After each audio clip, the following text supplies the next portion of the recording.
Hola, ¿qué tal? Bienvenidos. Les habla el doctor Andrés Gutiérrez. Hoy abordaremos la teoría de aprendizaje cognitivista.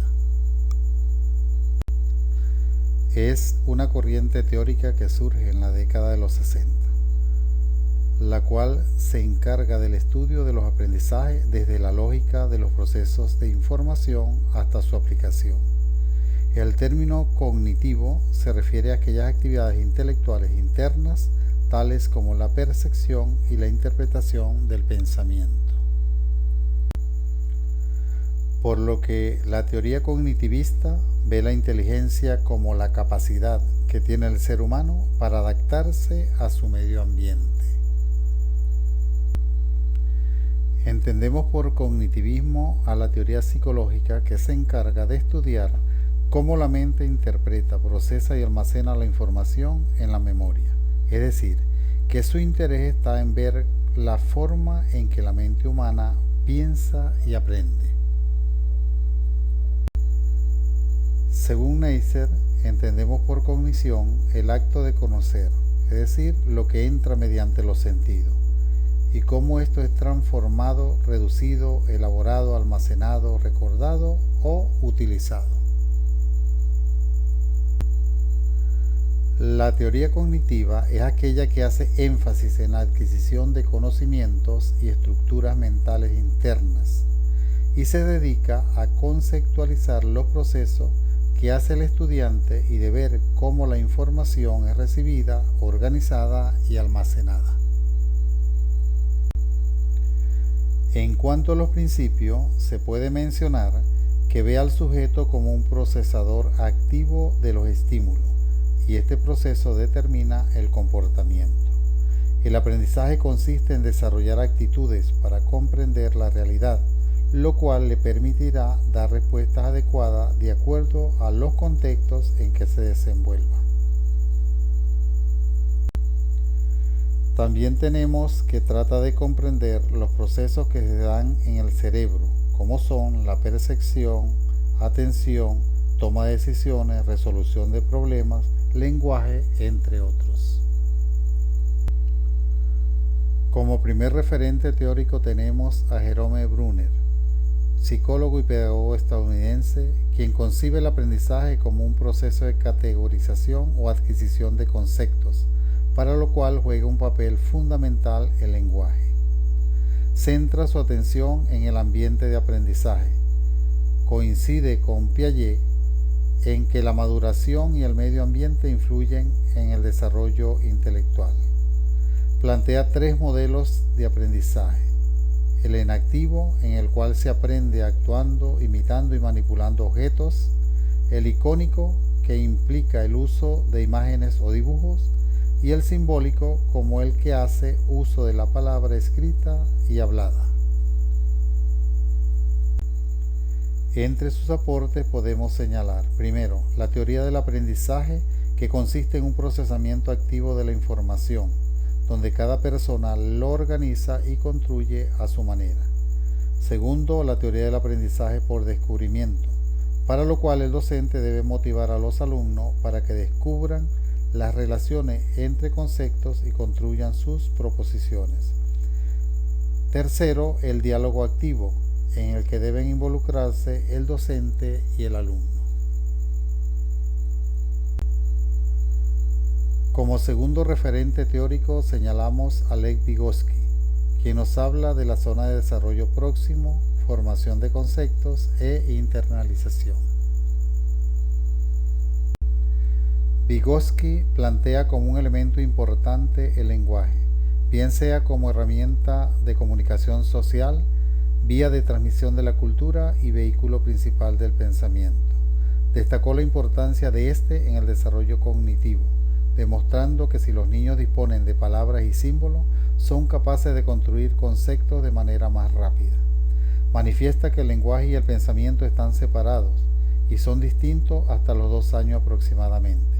Luego de esto coinciden y el niño comienza a adquirir algunas características verbales y el habla se hace racional. El pensamiento pasa por fases diferentes antes de formular palabras. La primera, el lenguaje interno, en el cual el lenguaje se convierte en el pensamiento, y la segunda, el lenguaje externo, donde el pensamiento se convierte en palabra. Entre los aportes dados por Vygotsky podemos mencionar que los aprendizajes se producen en un contexto determinado. Considera que hay diferentes funciones psíquicas. Las inferiores, que son las que compartimos con el reino animal, como por ejemplo la memoria y la atención.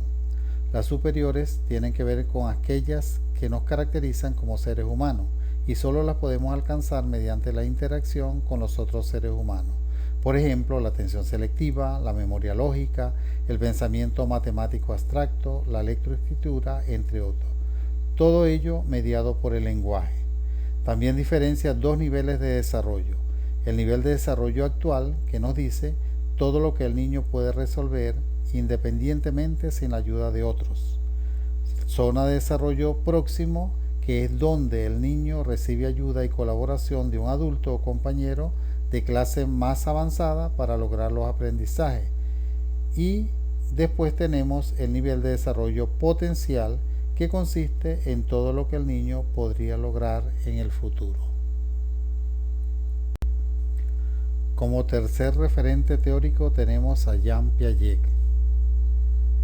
Entendemos por desarrollo cognitivo al conjunto de transformaciones que se dan a lo largo de nuestra vida, mediante el cual aumentamos los conocimientos y habilidades para percibir, pensar y comprender. Dichas habilidades nos permiten resolver problemas prácticos de la vida cotidiana. Piaget fue un epistemólogo, psicólogo y biólogo, creador de la epistemología genética. Es famoso por sus aportes al estudio de la infancia y por su teoría de desarrollo cognitivo y de la inteligencia. Plantea en su teoría la idea de que los niños piensan diferente de los adultos. Por lo tanto, en esta describe las estructuras mentales o esquemas en el desarrollo del niño. Concluye señalando que el niño, mediante la interacción con su ambiente, construye su propia comprensión del mundo. En su teoría del desarrollo cognitivo señala 4 fases. Primera, la sensoriomotora, la cual va de 0 a 2 años, en la que se da un aprendizaje mediante los sentidos e interacción con objetos. Segunda, preoperacional, que va de 2 a 7 años, donde se desarrolla la función simbólica, el lenguaje oral y escrito. Tercera, operaciones concretas, que va de 7 a 12 años, en la cual se dan las operaciones mentales simples como la reversibilidad. Y cuarta, operaciones formales, que va de 12 hasta la adultez, en la cual se adquiere el pensamiento lógico, abstracto, inductivo y deductivo. Entre los aportes tenemos que ha contribuido enormemente a cambiar la manera en que se percibe el error en el proceso de aprendizaje, ya que este puede ser una fuente de información muy poderosa para el adulto que observa al niño, porque en función de los errores que comete, podemos entender en qué fase del desarrollo cognitivo se puede encontrar. Que un niño cometa un error no significa que no sea un niño capaz, sino que existe un conflicto entre los contenidos y su competencia para incorporarlo en su estructura cognitiva. Todo a su tiempo. El autor nos dice que el desarrollo cognitivo atraviesa una serie de etapas. Si un niño no ha madurado las estructuras mentales necesarias, no podrá aprender ciertos conceptos. Es por eso la importancia de conocer en qué nivel se encuentra cada niño, con el fin de diseñar tareas ajustadas al momento evolutivo en que se encuentra. Nos habla entonces de 4 estadios universales o fases, de las cuales explicamos en la lámina anterior. Nos señala también que el conocimiento es reorganización, por lo que el aprendizaje consiste en reorganizar nuestras estructuras cognitivas en cada momento. A medida que crecemos, maduramos e interactuamos con nuestro entorno, nuestros esquemas se van organizando de una forma distinta. El aprendizaje y el cambio son 2 caras de la misma moneda, pues aprender solo tiene sentido cuando una situación está cambiando, por lo que el aprendizaje es un proceso de adaptación a escenarios nuevos. La información que llega nueva del exterior debe siempre adaptarse a nuestros conocimientos previos y viceversa. En este proceso se dan dos fases: asimilación, que se refiere a que percibimos nuestras experiencias en base a estructuras mentales preexistentes, de manera que afrontamos un evento sin modificar nuestra organización mental en ese momento. Si una persona insegura ve a otra reírse, cree que se está riendo de ella, por ejemplo. Acomodación: aquí se da un proceso contrario al anterior. Esto ocurre cuando las exigencias ambientales comprometen demasiado nuestros esquemas previos, por lo que es preciso modificarlos.